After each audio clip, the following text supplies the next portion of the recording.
There are many, many clinical studies. This thing was tested with the most sophisticated tests that normally are only seen in the pharmaceutical sector. Huge reduction, 40% in one person, 50% in another in just 8 weeks. So it's just as fast, if not faster, than most of the anti-inflammatories. This shows you natural formulas, right? Because up until now, our friends that are naturopathic practitioners would have had access to some of the natural products.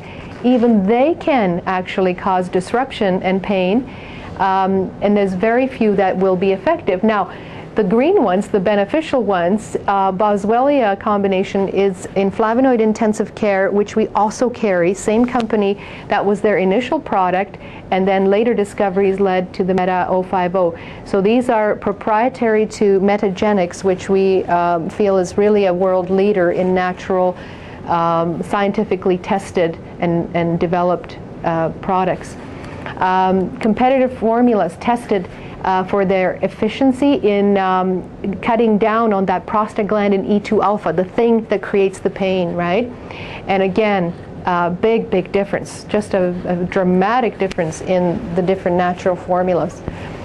Now, some people will ask, hey, I've heard about glucosamine sulfate, right? Chondroitin, MSM, right? Methylsulfonylmethane. Yes, those are useful. What happens with the Caprex formula, the Meta 050, that's called Caprex. We'll see that later, it shuts the fire off at the top, right at the gene level. And then what you do by putting in these different molecules that we know can rebuild the cartilage and the lubricant within the joints, those come in later and they help repair. So different things have different roles, but yes, they do work. This is showing, we won't go into a lot of details, but there are different enzymes in the body. Some of them are constitutive, which means they're always going to be working. Others are inducible, and that means we have some control on shutting them on and off. Now, Caprex is able to leave the good guys alone and not interfere with the normal stuff, especially in the gut level, but it will help modulate, like a dimmer switch, the overactive COX-2 enzymes. So unlike what we see with non-steroidal anti-inflammatories such as Vioxx and Celebrex, that, as we said before, they stop the reaction across the board in all tissue. So they own that pathway 100%. And that's good and bad in the long run. It's not a bad strategy for the short run, right? Because you got to do something to control the pain and the further degradation of the joint. But is it the only option? Is it the best option? You always look at the risk to benefit ratio, right? That makes sense with everything we do in life, right? You weigh that. What's the potential risk? What's the benefit? What do I do? So now, upstream modulation, we're talking about going up to the initiation of these reactions right in the cell. And there's this nuclear factor kappa B. And that thing, once it stimulates our genes, things happen. If something turns it on, all of a sudden the body thinks it's under attack. It's in an inflammatory situation, and it starts pumping out molecules that signal inflammation, like interleukin 1, interleukin 8, tumor necrosis factor alpha, and so on, C-reactive protein and such. And those further trigger other enzymes, like a collagenase enzyme. That's the very thing that breaks down and chews up the collagen in our joints, right? The cartilage and so on. So why is this happening, and what can we do about it? Well, something obviously activated our immune system. There's some form of insult. There's also oxidative stress. It could be all sorts of toxins in our environment that can trigger that off. Dysglycemia means we are in a state of dysregulated blood sugar. Who isn't? This society, when you see Syndrome X, right, we're all sort of in that zone unless we learn how to get out of it. So that's a big trigger to inflammation.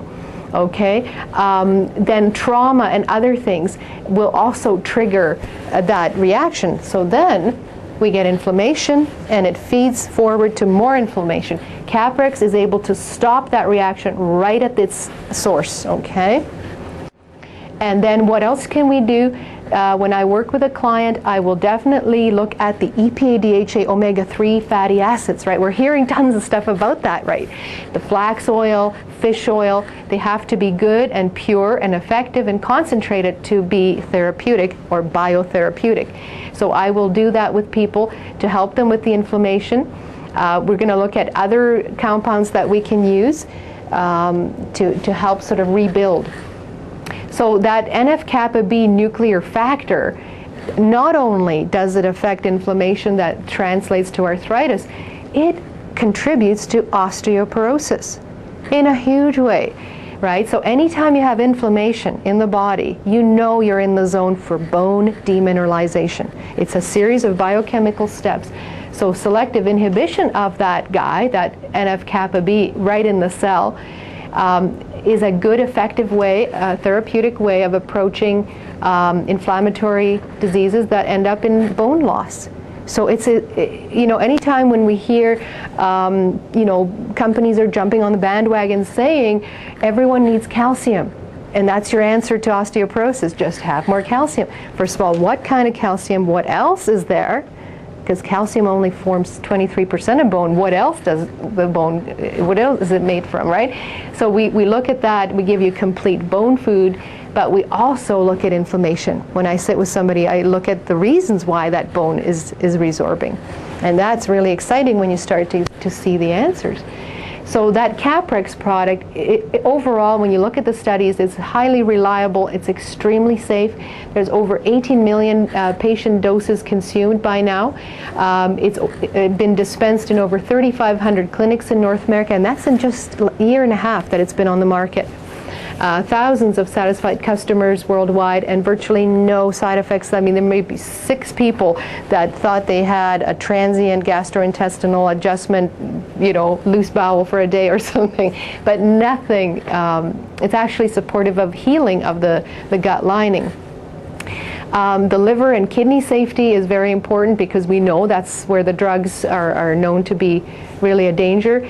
So all the testing was done on the liver panel, blood panel, all the kidney function, all of that. And it can actually be used along with medications, which is kind of neat. So when you see the articles, front page news, like what do we do now that Vioxx is taken off and Celebrex is probably not far behind, what do we do? You can definitely look at some scientifically proven options. Now, John and I, we look at the market, we look, what's coming out on the natural health market, and there's really nothing that touches this. And we look at a lot of stuff. So we're quite impressed with the results we're seeing. Now, just another little comment on those healthy fats, right?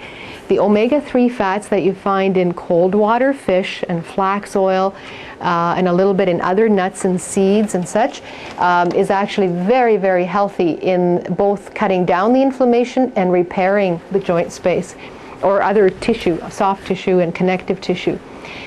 So there are health benefits that just are incredible. There's something like 13 known ways that those omega-3 long chain, flexible, nice fats, how they benefit functions in the body, gene signaling, all kinds of issues. Of course, heart health, most people just hear about the heart health, but it's so much more.